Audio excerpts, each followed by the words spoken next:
I can taste your words. I can taste your I can taste your words. I can taste Hi! Thank you so much for coming back and watching another one of my videos. My name is Khandy. If this is your first time watching one of my videos, welcome. If you are a regular watcher, subscriber, thank you so much. This week we have a special guest. This is Miss Lynsey. Miss Lynsey is like a celebrity in adoption in my head because she did the almost impossible. She adopted twice in less than a year. So Lynsey is going to tell us her story, but first we're going to have her introduce herself and tell us a little bit about her. So Lynsey. Hello, everybody. I'm Lynsey Sims. Nice to meet you, Khandy. Thank you so much for having me on your show. And I want to take the time to say thank you for all that you do as far as being an adoption advocate as well as a POC adoption advocate. We really need a lot of that these days. So thank you. It's an honor being here. Just like she said, we were able to successfully adopt twice in under a year. God and networking worked hand in hand to make that happen. And when we get to that point, Khandy also had a help in that as well. So, I am my wife and I, we own a transportation business here in North Carolina. Been married, going on, been together 14 years, married for 7 this past November. Congratulations. Thank you so much. And we are just thankful, to be at this position right now with our 2 beautiful babies. Great. All right. So we are going to jump in it. So you've been married for 7 years. So what led you to adoption now? Okay. We started with trying to go the route of fertility treatments. We started that probably after the first year we were together. We both knew that we wanted to grow a family. Okay. So me thinking that I was younger, I had that misconception that thinking because I was in my early 20s that I can go in, get a sperm donor, bada bing, bada boom, we're going to be having a baby. And that was not the case whatsoever. In fact, we ended up from 2009 up until 2015. We went through a total of 5 artificial inseminations, IUIs, and we did 2 rounds of IVF. Wow. And we did not get successful out of any of those attempts whatsoever. So after we kind of grieved that process, realizing, we could either try to put more money into IVF, or we could go a different route. And we sat down, discussed it, and said, hey, you know what? Adoption looks as though this might be the best route for us to go. Now, luckily for me, on my end, I have a very big family. Okay. A lot of those individuals consist of people, back in the day, the older generation, they didn't necessarily adopt the traditional way. We adopted by people just automatically kind of coming into your family, becoming aunties and uncles. Yeah. That's what I'm accustomed to. I've got several aunties and uncles that just were taken under the wing by my grandfather and my grandmother, raised them. They become part of our family. And I got cousins from all over the place. So we were used to that. We're used to bringing people in. So that wasn't a far-fetched idea for me whatsoever. Tracy was very much, excited about it. And we started the process of adoption. Gotcha. So when you actually decided to give your body a break and decided that adoption was going to be the route you were going to take to grow your family, what was the first step you took? Well, I immediately started Googling. I'm the Google queen. I researched everything, but I was still naive in exactly what I was getting into. Okay. The thing I did was the generic LGBT adoption, because I wanted to immediately make sure I lined up with an agency that would be supportive of my family structure. Okay. That ended up taking me down a path that looking back on it now, wish I had done more research. We ended up signing up with a facilitator, a well-known facilitator, won't mention any names, that knowing now knowing now what I didn't know then, they had a whole caseload of people, kind of bringing a lot of people on, making it sound as though you were going to adopt within, the first 6 months or so. And ended up not being the case. I immediately realized once we had already paid this large amount of money up front, that was not the route that we needed to go. And then what ends up happening is, if you don't adopt with them in a certain time frame, that money's lost. Yeah. There's no recovery of that whatsoever. So here I am, I've adopted twice by other means, and now I have monies tied up with a company that either I have to decide to adopt again to utilize the rest of that contract, or just kind of, that's take it as a loss. So when I first got started, signed up a facilitator, but realized quickly that was not the route I wanted to go. So I started to research self-adoption, and self-matching adoption took me to Facebook. And that's where my journey started, because I immediately found a lot of resources, adoption groups, consultants, and we started, getting names, reaching out to people, talking to different people, seeing what would be a good fit. And that was how our journey started. Okay. You adopted twice in 1 year. Was that the plan? Or did your first adoption happen so quick that you were just like, That was originally not the plan. That was originally, a lot of us say, when you read a lot of the profiles, everybody says, oh, open to multiples. Of course, would have loved to have gotten twins, but never imagined we were going to adopt twice. What ended up happening was we ended up, during the first phase of this, we matched twice. Two different expected So mothers. when you're with your son? With our son. So we matched with his mother, and then we matched with another young lady. Okay. And so we asked everybody involved, our social worker, the facilitator, all, if they knew about each other and they were okay with us adopting, more than once. Is that all right? Attorney talked about it, social worker discussed it, and they came back and said, hey, listen, as long as the expected mothers are fine with it and they're aware of the situation, we're good. We're good. So sit down, Pumpkin, sit down. So we ended up matching with two affected mothers. Aubrey's situation went beautifully. We had an excellent relationship with both expected mothers at the time, but the second expected mother decided to parent. Okay. After she had her child, which, that's fine. We still communicate to this day. She's doing well. So thankful for that.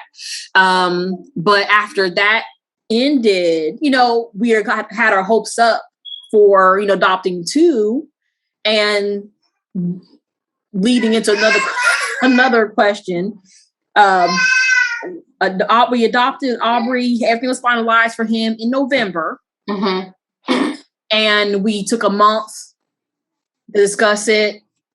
Enjoyed our time with him. The whole month. And the whole month. And I do feel like a part of it was a little bit of, oh, wow, that wasn't so bad. We went live in April. And by September, we matched with Aubrey. And about the same time, September, we matched with both of them. He was born in November. So we're like, oh, that's not so bad. That's not bad at all. And we're thinking, well, you know what? The second time around, if we do this again, it's going to take some time. This first time was a fluke. First time was a fluke. There's no way in the world we're going to adopt that fast again.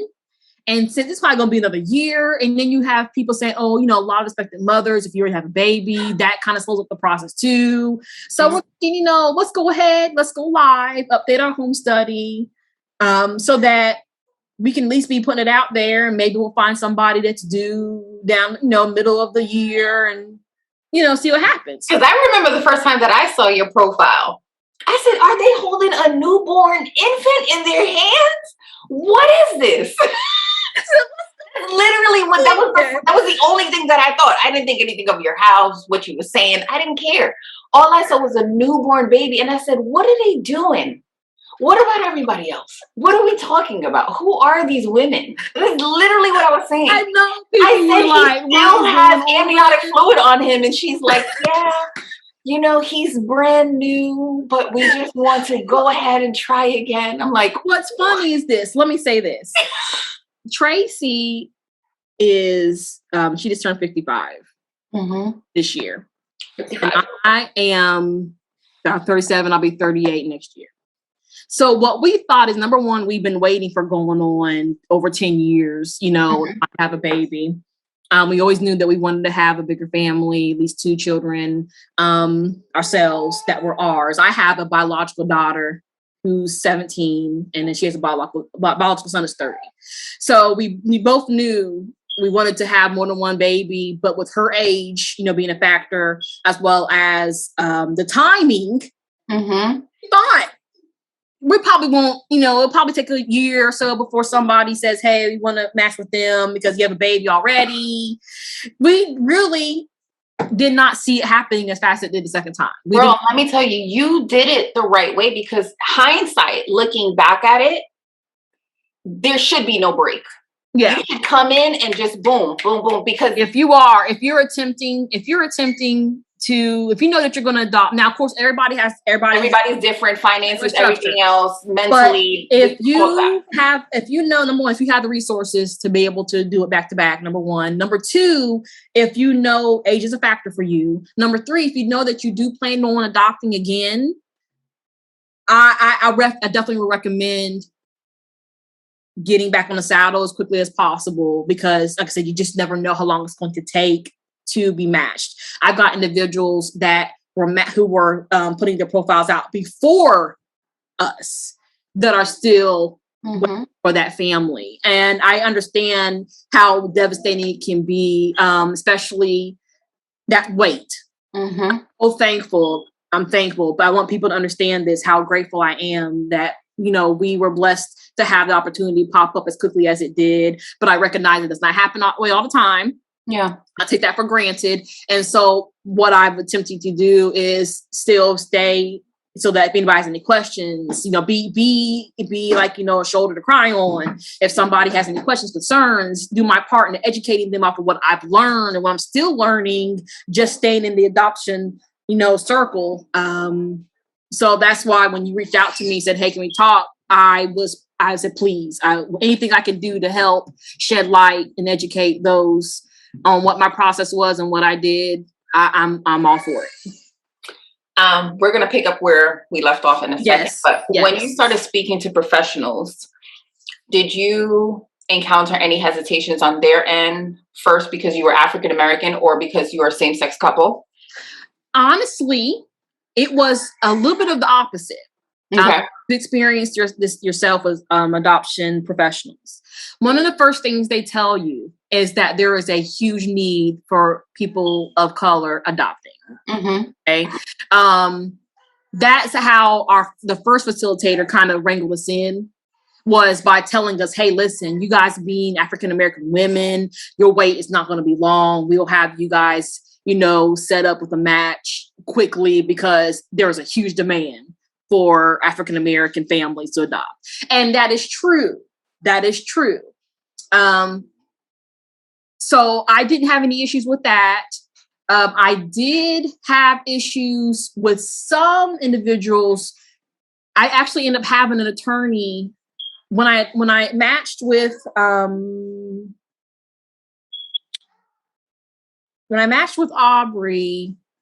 I want to say we had one attorney who turned us down due to us being a same-sex couple. I want to say that.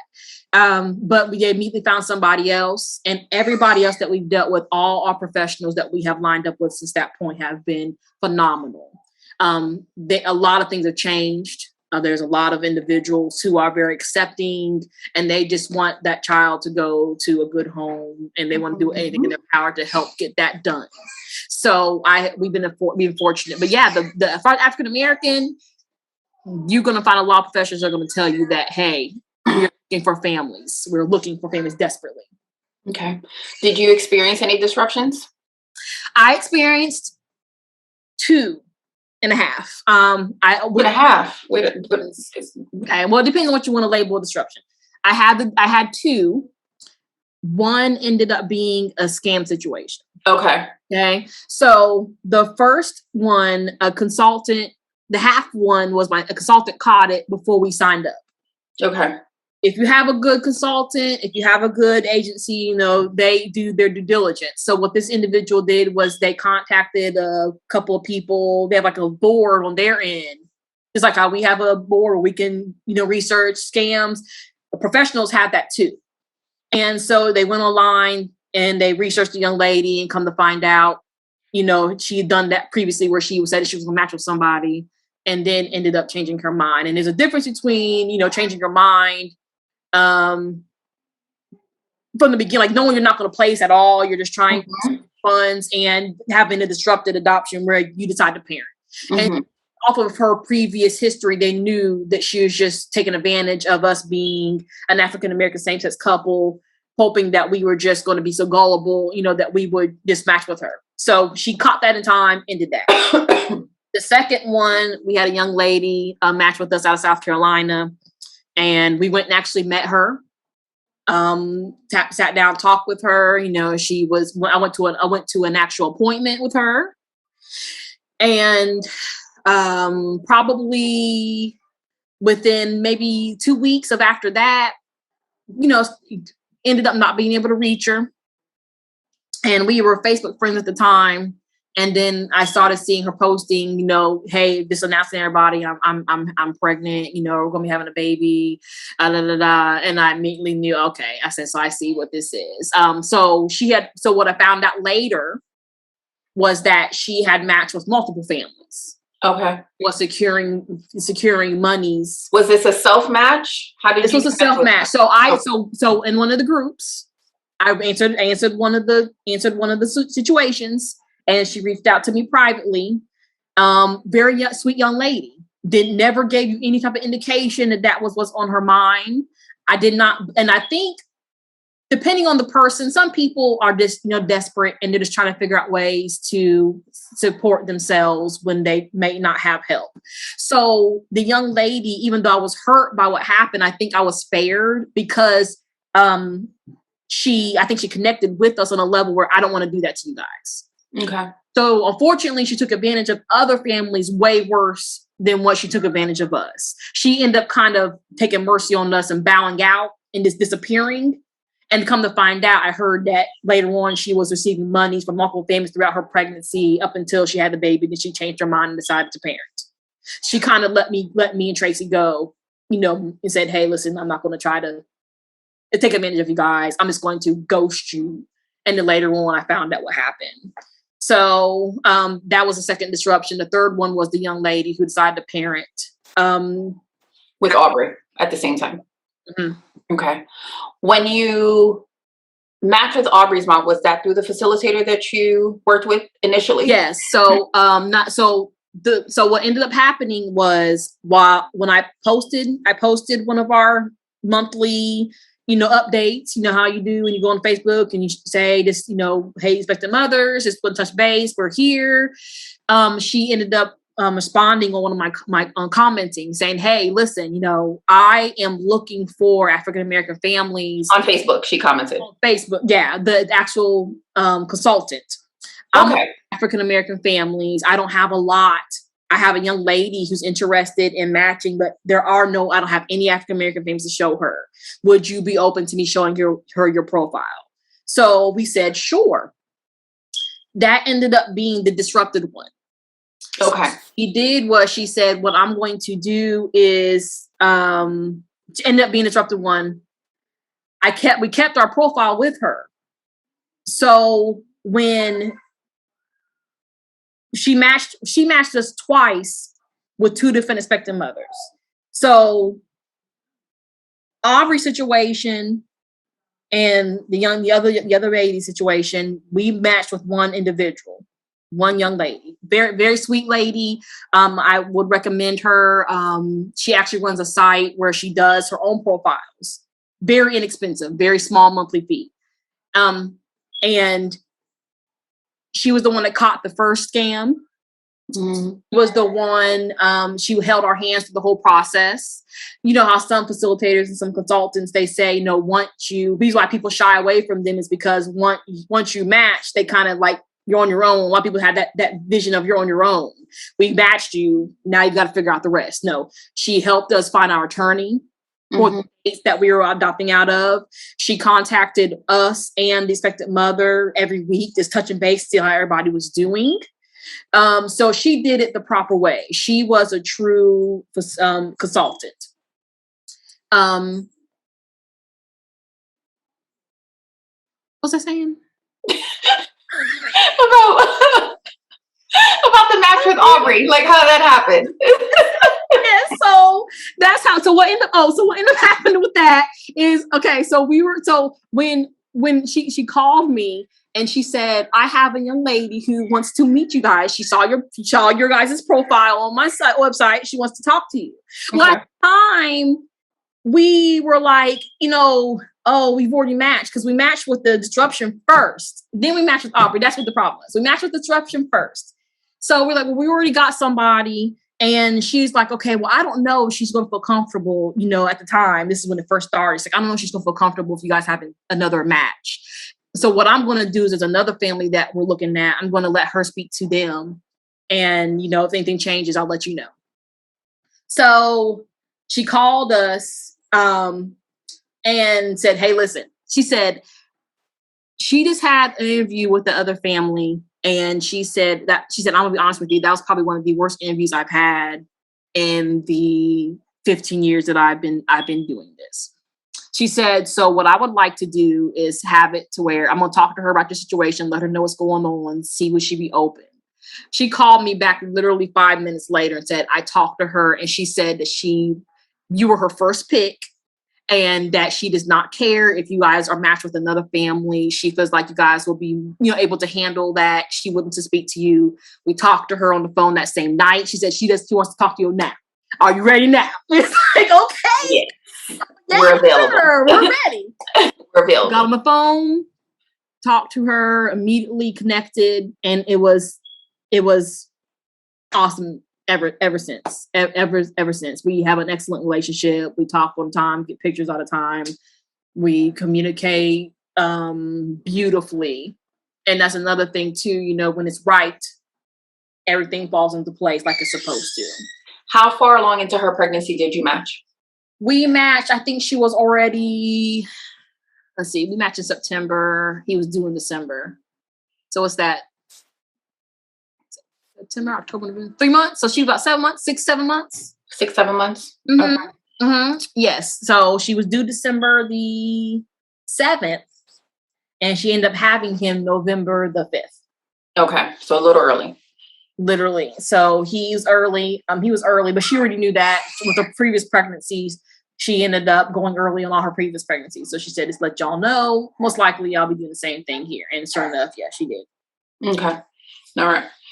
So she has Aubrey. You guys get him home, update your profile, say we're doing this again, and jump in it again. Do you go with the same professional?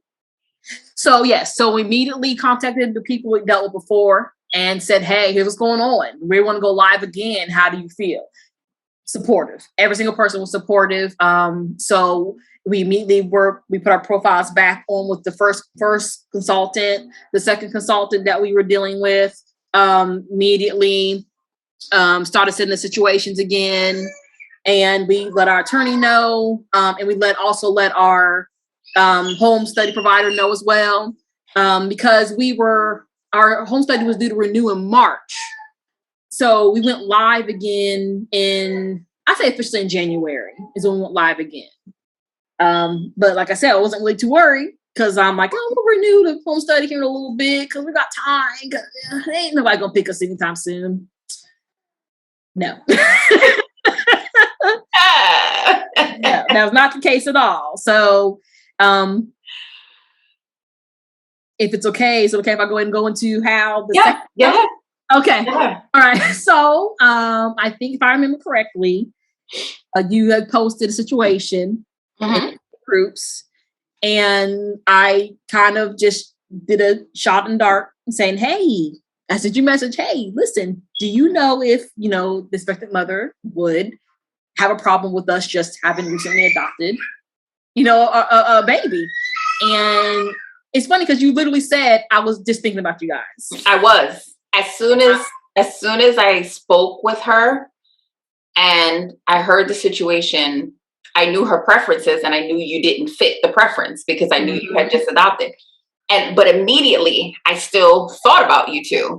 And I said, this would be perfect for them. And I think after you've been in it for some time, specific families just come to your mind. Like, this person would be great for this, or this family would be great for this.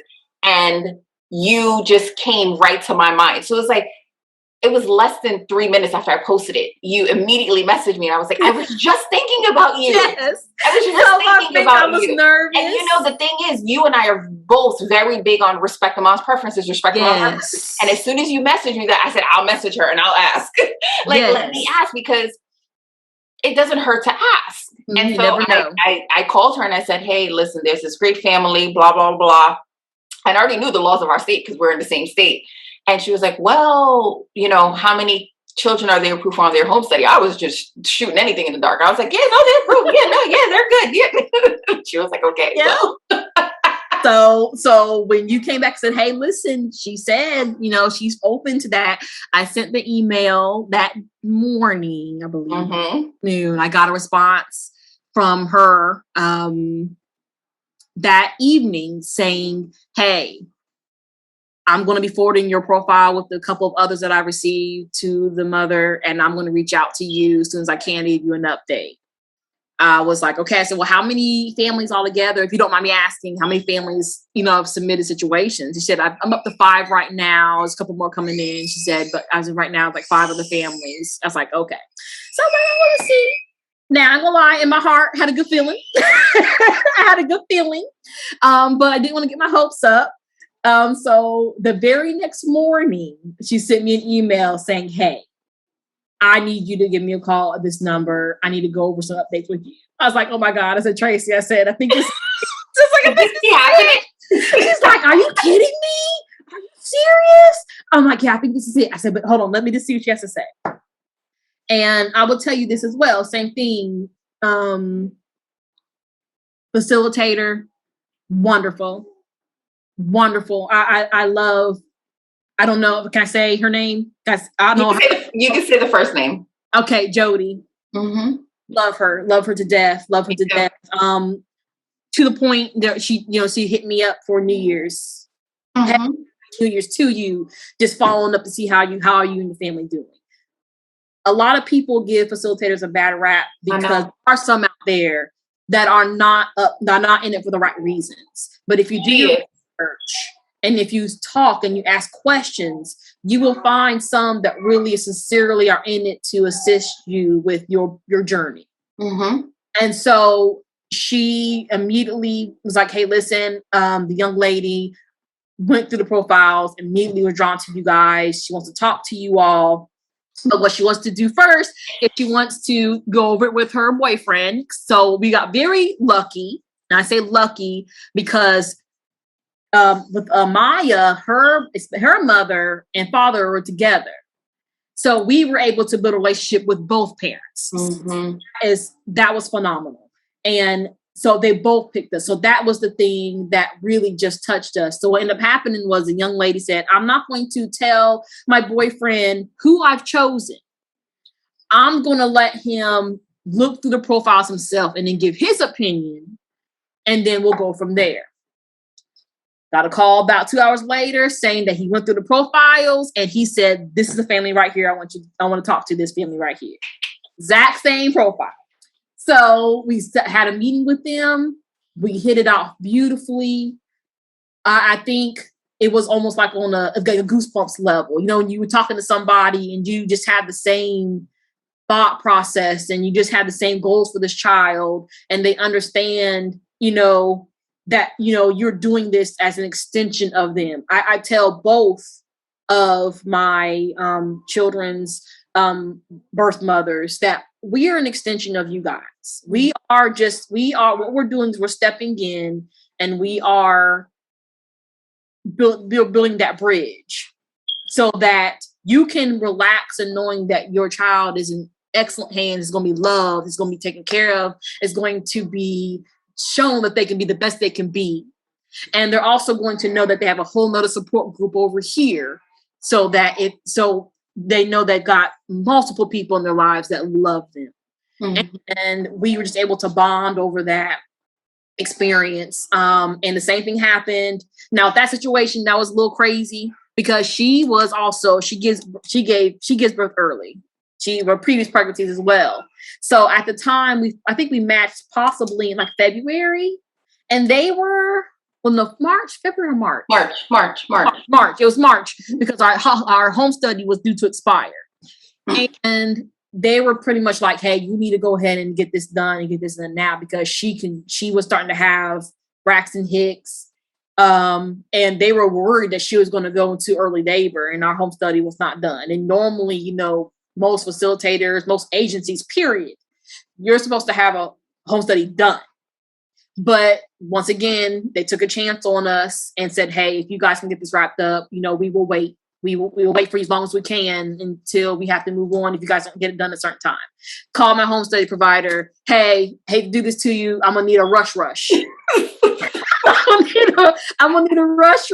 I'm gonna need you guys do whatever you need to do. If I need to come to the social worker, what do we need to do? I'm calling doctor's offices. Because remember, so I had to get home studies. I had to get physicals done for myself, for Tracy, my daughter, Sanaya. That's my granddaughter. She lives home with us. Her mother had to get home. Had to get everything. Everybody needed physical. So we're calling doctors' offices, making appointments, calling the social worker, trying to get scheduled. Luckily, not luckily during the time, you know, of COVID. So we were able to get that done with Zoom. So that helped. So that she could do the visit through Zoom, update her home study. Luckily, our financials hadn't changed. So the main thing, honestly, was just getting the paperwork compiled, updating it, and then getting it turned in and everything like that. That was the biggest issue. My social workers, they worked with us because I know they were freaking out because we were calling them like every day, like, where we at? I turned it in. She's gonna give labor any minute now. We're gonna get a phone call. We're gonna lose the situation. And they were so patient with us because I know I was like Adoptionzilla during that.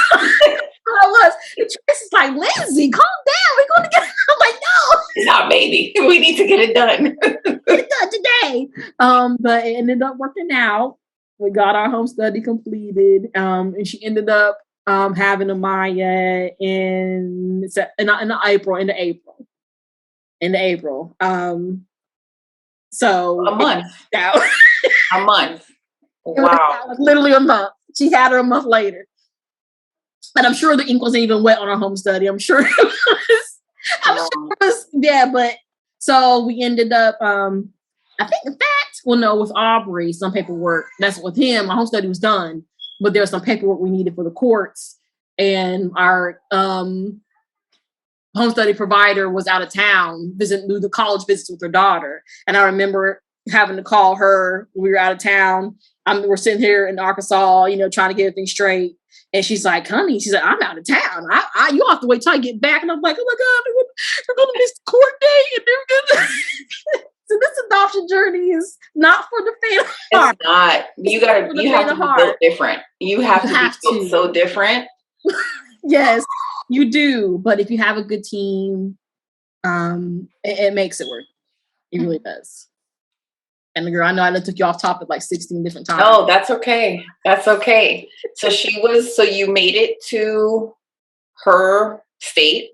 You were there at the hospital.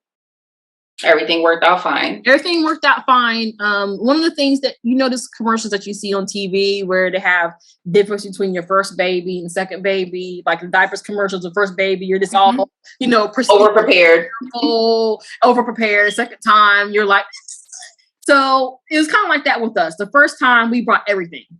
We brought all the baby supplies and ended up not using half of the stuff we bought. Second time you brought yourselves. We brought ourselves and we'll go to Target, whatever. We'll go to Target, Walmart when we need to. It's no big deal. So you definitely learned that. We also learned that sometimes it is easier to wait until the baby's born before you go to the hospital. And with some individuals, if you can really handle it, possibly waiting until paperwork is signed. Paperwork is signed. Mm-hmm. Yes, because that period is rough. Now, we ended up going after the baby was born. We still were there during the period of, if they could change their mind. We were still there, but like I said, we wanted her to have time with Amaya before we kind of jumped in. She'd already signed paperwork. They already had it set up in the NICU. Honestly, it was to the point where we had to get permission, for her to come in to visit the baby. And we said, she never has to. Anytime she wants to come, day or night, she has our permission. Because at the time of COVID, only one parent could go into the NICU at a time. And I said, if I am there and she comes, make sure you tell me. I will step out. She can come in and she can spend as much time as she needs to with the baby. Because, that was very, very serious to me and very important to us as a family, that she got that bonding time with her daughter. And that was a beautiful experience. The nurses there were awesome. That's another thing a lot of people, especially same-sex couples, get very worried about is when they go to different locations, different hospitals, you don't know how you're going to be treated when they find out you're the ones that are going to be the adoptive family. Especially with the Arkansas situation, we really had no idea how that was going to go. And we were very fortunate that the nurses at the hospital in Arkansas were very welcoming, very kind, treated us with respect, dignity, and we got that same care at the hospital in Michigan as well. So we are very lucky with that experience. It's just a blessing all around because honestly, you walk in blind. Honestly, I mean, we are not a same-sex couple, but when we walked in with the hospital with our daughter, it was like the social worker it was almost like she wouldn't acknowledge us. And our daughter's first mom, she kept on saying, ask them. She had already signed over everything. Ask them. And they kept on referring back to her. And she's just like, ask them. We had to get our attorney on the phone. And I mean, our attorney's like a pit bull in a skirt. I mean, this is who you need on your team. Yes. I mean, and again, everything happened so fast with us. So we didn't pick her. Our agency picked her. So when I saw a picture of her and I was like, she's so delicate looking. Like I wasn't expecting this from how she acted on the phone. I was like, yes. Yes. She came and she just shut them down. And it was like after that conversation, everything changed, but sometimes they don't want to acknowledge you. They don't at all. And our mom was so adamant, like, please ask them. And because it's hard, it's painful enough as is. It's painful enough as is for the birth mother now to be going through that experience. They have the preferences set up in a way to make it easier for them mentally. So if you constantly keep coming back to her, asking her questions, reminding her of what is going on, I'm sure that's painful. But she wanted you, like with Aubrey, his birth mom, like she didn't, she didn't want to, after she had him, she spent that couple of minutes with him. And then she said, I've done my part. You guys, this is now it's on you. Everything from the circumcision to the shots, everything was on us. We had to make all those decisions. She left that all to us. Same thing with Maya's mother. Now she spent more time with her. But she at the end of the day, she's like, any medical decisions. I need to sign whatever I need to sign because they're going to be in control of all that. Both mother and father were that way, and but I know some. All the nurses were good. Our social workers that were assigned to our case, they were good at the hospital. But I know I've heard a lot of horror stories of families that went through that experience of, having the hospital staff pretty much treat them like trash. And try to persuade the mother to change her mind and, just not respecting what it is that's already been set up, to begin with. So I'm very happy that you guys had to experience that. I mean, it was short-lived because I guess because everything was just such a whirlwind, it happened. I mean, it was just like a very short span of time. And honestly, it takes very little to tick me off. Yeah. And that's the last thing that I needed her to see, especially with what she was going through. But it's just like, to me, it's like, don't be disrespectful. Like, respect her. She's speaking to you. Respect her. and don't disrespect us at the same time. So let's just all be respectful, and then don't speak to us like we're stupid. So Absolutely. And then so it's just like, you know what? Before anything gets crazy, before the Bronx just comes out up in this hospital in the South, let me go ahead and call this woman that we've just There you paid go. and let her handle it, because she can talk to you however she wants and there can be no repercussions. And you guys take care of my baby. So let me just call Kelly and Kelly will handle it. And she did. Because again, it takes very little. But guess what? You do know that I utilized Kelly. I had Kelly. People in the skirt. Best thing ever. She's phenomenal. She's phenomenal. So, you know, anybody needs a attorney. Yes, best thing ever in the state of North Carolina. She'll take care of you. I mean, honestly, that's why.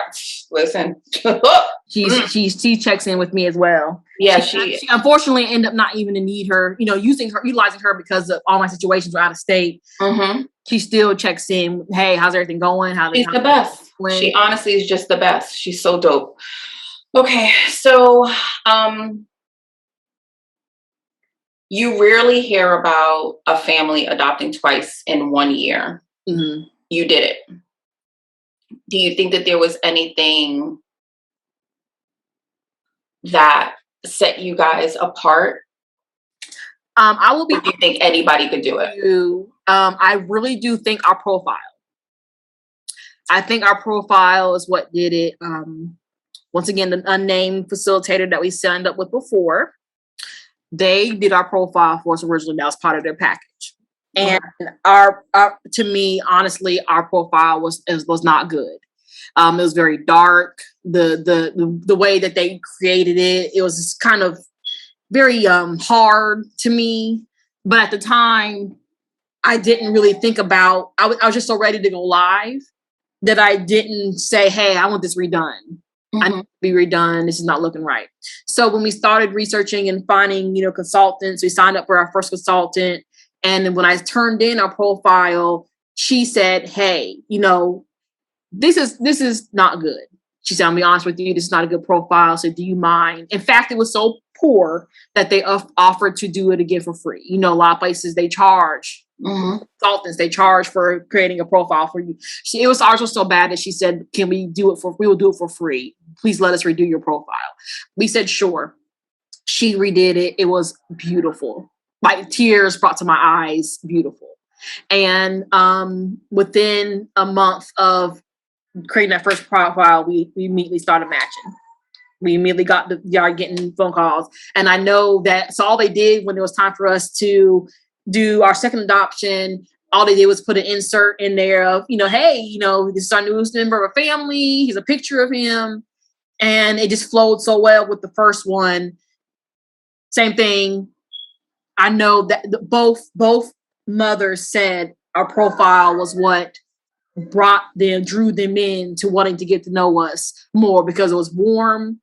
It was detailed, but not redundant. It didn't go on and on about who we were. Very pertinent details that they needed to know. And you could see our personalities through the profile. So yes, that definitely to me was the thing that did it for us. And then of course, once you talk to them, be yourself. A lot of people get so worried, my first initial meeting, talking to somebody, what do I say? What do I do? Be yourself. Mm-hmm. Because at the end of the day, if you're doing this right and you're planning on having a relationship with this family for the next 18, 20 plus years, they're going to know you anyway. They're going to know who you are anyway. So faking the funk might work out for the first couple months, but eventually they're going to see the real you. And it's not fair, because they're basing their decision off of who you're saying you are.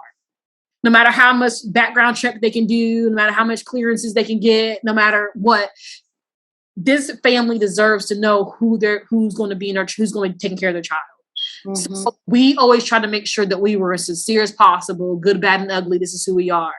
And that ended up helping seal the deal every single time, as far as people saying, we love you guys. You guys are genuine. We can tell that you're good people. We can tell that you're going to try and make sure that our child knows that they can be the best that they can be.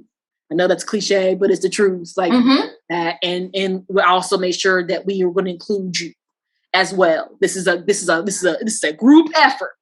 Group effort. We all in this together. And that's what set us apart. What advice would you give to any new hopeful family or any waiting family right now to kind of set themselves up for this journey, not set themselves up for success, because that means something different for anybody. Staying sane during this journey to me is success, because it is very easy to go one flew over the cuckoo's nest. So, you know, set yourself up for success. For me, number one, I would try my, now some people feel comfortable with setting up with an agency right away. For me, I would attempt to sign up with as many consultants as possible, because what ends up happening is that you can get the same type of resources and assistance with those consultants for like a fourth of the price. So you're still going to get, you know, networking. You're still going to get somebody that's going to walk you through the process, educate you on what you need to do without having to spend, you know, I think the first time we spent $18,000 up front. Some places were asking for $23,000 up front. And you can take like 10 of that and probably sign up with 2 or 3 consultant companies if they allow it, you know, the policy allows it.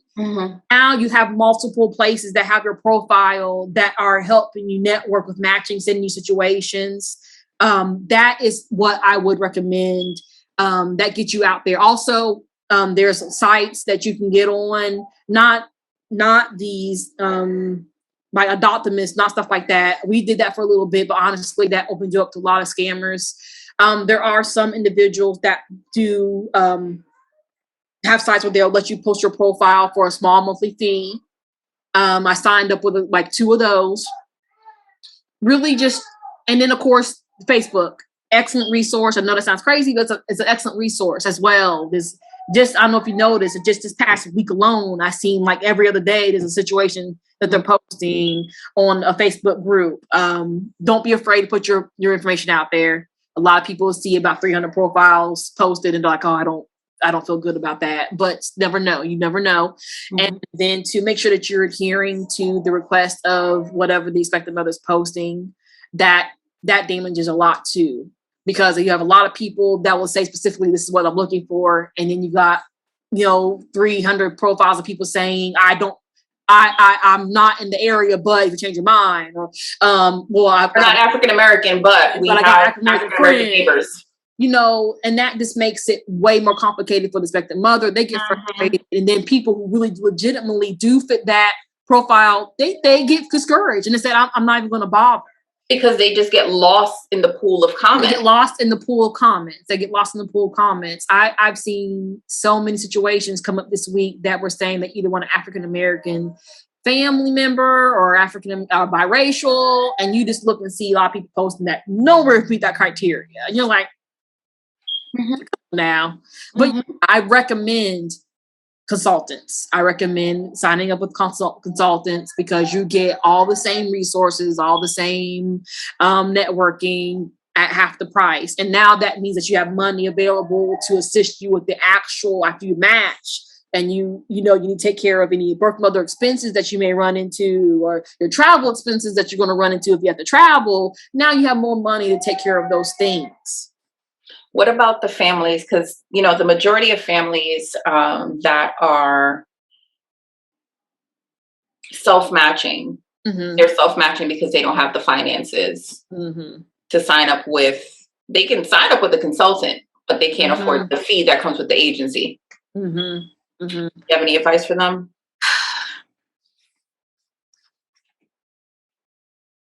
A lot of, honestly, the only way that, well, it depends on what you're trying to get done. A lot of people, of course, obviously go the route of trying to get financing, you know, loans and take out equity out their home. Would you recommend that? It really just depends. For me to be able to get this thing that I've been trying to, this goal, this dream that I've been trying to reach for the past, since you were probably a baby, every little girl knows I want to be a mom. I know that when I'm so and so years old, I'm gonna have 5 kids, and that's the story we tell ourselves. So at the end of the day, I would never never tell somebody, you know, don't do this or don't do that, because you have to do what makes you feel most comfortable to get that dream. like I said, we were very blessed that we had the resources available to us that allowed us to adopt in that way. And also we were very blessed that, our situations themselves, not on the spectrum of adoptions, ours were on the lower end, so that ended up helping quite a bit too. But fundraising, obviously a lot of people feel uncomfortable about the fundraising thing. I feel like, getting friends and family to come in and help, depending on how open you are. Some people are private and they don't really want a lot of people in their affairs. But if you have a good support system, you have a big family, that's a huge way to utilize them by either helping you get the word out that you're trying to match. I did that myself. I shared my adoption on my page, and I have family members also share it as well. I'm sure if I decided to fundraise, I would have utilized that service. But never be afraid to be vulnerable, journey and be vulnerable, because there are so many people that are in the same position as you, and they are more than willing to step in and help wherever they can. $5 here, $10 there, whatever they have available, all that helps. Helps. And the sooner that you can start saving, the better. I see a lot of situations where people post, I'm probably going to be adopted in the next year. I'm doing my homework now. Start saving now. As soon as you think that you want to adopt, even if you have not 100% decided, start saving. Start putting a little bit of money to the side. Open an account that you're not going to touch. Start putting money to the side, so that at least you have that nest egg growing while you are doing your research on the agency or the facility 100% consultant you want to deal with. Start talking to friends and family, letting them know what's going on, so that they can be aware. If they're supportive, they can step in and start helping you. Garage sales, I see a lot of people do community garage sales under the pretense of you're adopting. There's so many resources, and like I said, a good consultant will help you navigate that as well, and has resources to show you how this is what you can do to start saving money or start getting funds together for your adoption. It's just getting a good support team, honestly, is where the foundation starts. 100%. 100%. I agree with you. Okay. So last question. What does adoption mean to you and your family? This is the part I'm trying to get emotional. Adoption means that when I wake up in the morning, I know that when I'm gone from here, under the ground, dirt, that I've got individuals that are going to remember me, and they're going to know that I did the best I could. And that foundation that we've laid, Tracy and I have laid for them, is going to help them on their journey. And then they're going to take the traditions and the things that we taught them and the things they learned from their first family, and they're going to take that into their family, whatever that family structure is going to be. And they're going to pass that on to their children and their children. So now what I've done is I have been able to put a little bit of me. So no matter where I'm at, no matter what happens to me, is a little bit of me that's going to continue on for the next set of generations. A little bit of Tracy that's going to continue on for the next set of generations. That's what adoption means to me, is that I'm stepping in and I'm helping a family that we're helping each other. You know what I mean? You're stepping in, and we are giving them the ability. They're giving us the ability to be able to grow our family. We're giving them the ability to be able to relax, not be stressed about finances, or how am I going to take care of my baby, and how am I going to feed my baby. And I still want a relationship with my baby. I still want to be involved with my child.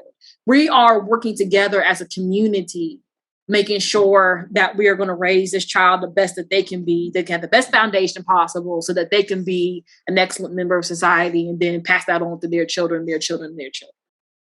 It's togetherness for me is what adoption really boils down to. It's a mutual beneficial situation to me. It's everybody wins, as far as we have that missing piece. It's been filled. That hole has been filled, of feeling as though, you're never gonna be a mother again. You're never going to be able to hold that baby again. Yeah. And they have the reassurance that I made the best decision as far as that I don't have to be worried. I can breathe knowing that my baby's going to be okay. It's community. It's another form of community to me. Yeah. Yeah. Two families becoming one forever. Yes. Yes. Yeah.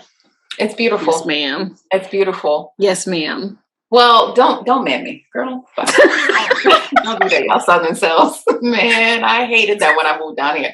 People say, "Man," I'm like, sorry. I was that? Like, say, yes, no, ma'am. I'm so respectful. Try to be respectful. Yes, ma'am. But yeah, thank you, Candy. For now, I'm gonna be all gooey for the rest of the day and just looking at the babies, just with stars in my eyes. They're beautiful. I mean, honestly, they're beautiful. They're beautiful. I don't know how you get through the day, but sometimes you just don't really have time to slow down. Slow down. Think about how blessed you are to be here. You really don't, because you're changing diapers.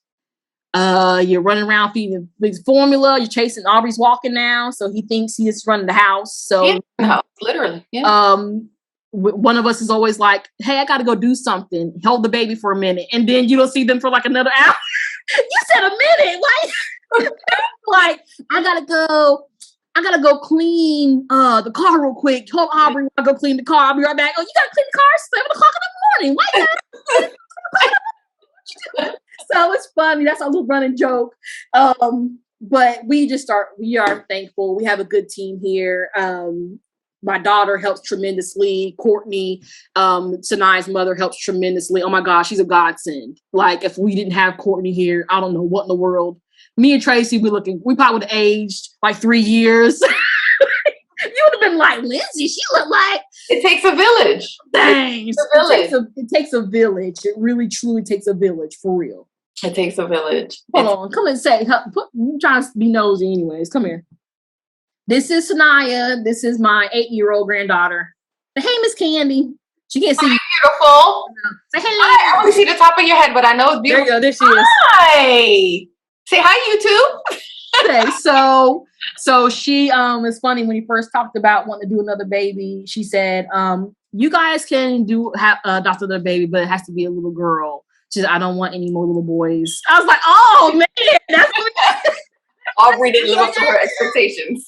Aubrey was too much. So Aubrey's in the sea of girls. I don't know how to make it. So she was happy for Maya. No, that nothing else. She's gonna treat a lady. I got it. Well, thank you so much for coming on. Yes, ma'am. I appreciate it. For having me and hearing all the babble. Let me tell you something. Everyone watching, thank you so much for tuning in. I hope that Lynsey was able to open your eyes and let you know that everyone's journey is different. And as we always say, you have to expect the unexpected when you embark on this journey, because you can't plan this. You cannot plan this. There's no timeline for adoption. There's no timeline for growing your family. And just be prepared. So once you are home study approved, I cannot stress this enough. Once you are home study approved, be ready. Be ready. And again, if you have the right professionals working on your team, be ready to move fast. She had her daughter's situation presented to her, and her team was able to push her paperwork through, and she had 2 babies in less than a year. So when you are deciding to work with a professional, do your research. Yes. Lynsey, unfortunately, invested a lot of money into a professional that did not do what they promised to do. That happens a lot of the time. And then she fortunately made good connections the second time around, the third time around. And so when you're getting into this, be open-hearted, be open-hearted, be open-minded, and just be vulnerable. This is about love. This is about expanding your family, expanding your mind, just growing your heart with love. Be open, be open, be open, be open, be open, and be transparent. When you are speaking with a mom, be who you are. That's who she's wanting to meet, not who you think she wants to meet. Be who you are, because that's who she's looking for. She's looking for a forever home for her child. Okay? like I said before, thank you so much for coming back and watching another one of my videos. Lynsey, thank you so much. I appreciate it. Please go ahead and push that like button. If you have any questions or comments for Lynsey, please go ahead and leave them down in the comment section. I'm sure Lynsey will go ahead and answer any questions that you have for her. If you are not already subscribed to my channel, please go ahead and subscribe. I upload a new video every week on a different adoption topic. You never really know what I'm going to be talking about, so please go ahead and subscribe. And again, thank you so much for coming back, and I'll see you soon. Take care. Bye-bye.